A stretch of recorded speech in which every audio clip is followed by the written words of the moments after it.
वारकरी संप्रदायाच्या अखंड भक्तीचा, नामस्मरणाचा आणि समतेचा संदेश देणाऱ्या श्री संत तुकाराम महाराजांचा पालखी सोहळा आज पुण्यनगरीमध्ये दाखल होतोय आणि आज याच निवडुंगा विठोबा मंदिरामध्ये तुकाराम महाराज यांची पालखी ही मुक्कामी असणार आहे आणि त्याची तयारी ही पूर्णपणे आता झालेली आहे। पुणेकर आता तुकाराम महाराज यांची पालखी ही पुण्यामध्ये कधी दाखल होत आहे याची उत्सुकतेमध्ये ते आहेत आणि निवडुंगा विठोबा मंदिरामध्ये सध्या तयारी आहे ती पूर्ण करण्यात आलेली आहे। दुसरीकडे आपण पाहतोय की पोलिसांचा सुद्धा बंदोबस्त मोठ्या प्रमाणात या संपूर्ण परिसरामध्ये तैनात करण्यात आलेला आहे। जवळपास 5000 पोलिसांचा बंदोबस्त आहे तो या पालखी सोहळ्यासाठी पुणे शहरामध्ये तैनात असणार आहे। कुठेही वारकऱ्यांची गैरसोय होऊ नये यासाठी खरं तर पोलीस आहेत ते सुद्धा सतर्क आहेत आणि याच निवडुंगा विठोबा मंदिरामध्ये आज संत तुकाराम महाराज यांची पालखी विसावणार आहे। संध्याकाळच्या सुमारास ही पालखी आज पुण्यामध्ये दाखल होईल आणि आपण पाहतोय की आकर्षक विद्युत रोषणाई आहे ती सुद्धा मंदिराला करण्यात आलेली आहे आणि दरवर्षी परंपरेनुसार आपण पाहतोय की संत ज्ञानेश्वर महाराज आणि संत तुकाराम महाराज यांच्या पालखीचा मुक्काम आहे तो पुण्यातील या निवडुंगा विठोबा मंदिर आणि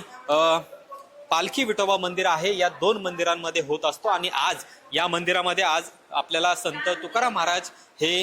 येणार आहेत आणि त्यांचा संपूर्ण पालखी सोहळा आहे तो या ठिकाणी येणार आहे। त्यामुळे मंदिर प्रशासनाकडून पूर्णपणे तयारी आहे ती करण्यात आलेली आहे। सुरक्षेच्या दृष्टीने आपण पाहतोय की डॉग स्क्वॉड पथक आहे हे सुद्धा या ठिकाणी पूर्णपणे तपासणी करते, कारण लाखो वारकरी या संपूर्ण सोहळ्यामध्ये सहभागी होत असतात आणि त्यामुळे कुठेही अनुचित घटना घडू नये यासाठी आपण पाहिलं की पोलीस प्रशासन आहे ते सुद्धा मोठ्या प्रमाणात सतर्क आहे। वारकऱ्यांची गैरसोय होणार नाही याची काळजी ही पुणे महानगरपालिकेने सुद्धा घेतलेली आहे आणि याच निवडुंगा विठोबा मंदिरामध्ये आज संत तुकाराम महाराज यांचा पालखी सोहळा आहे तो विसावणार आहे आणि उद्या सुद्धा आपल्याला दिवसभर याच ठिकाणी संत तुकाराम महाराज यांचा पालखी सोहळा मुक्कामी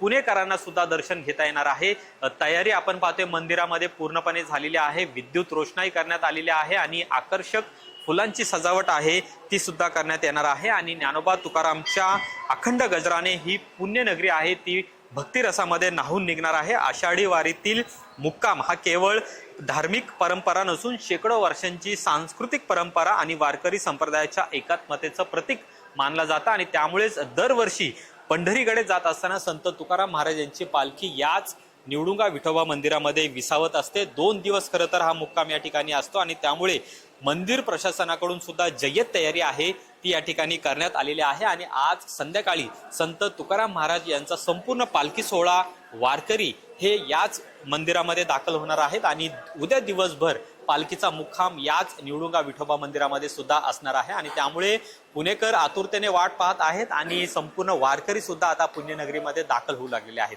कॅमेरामन रोहित वनकटेसह अमोल धर्माधिकारी, LS मराठी, पुणे।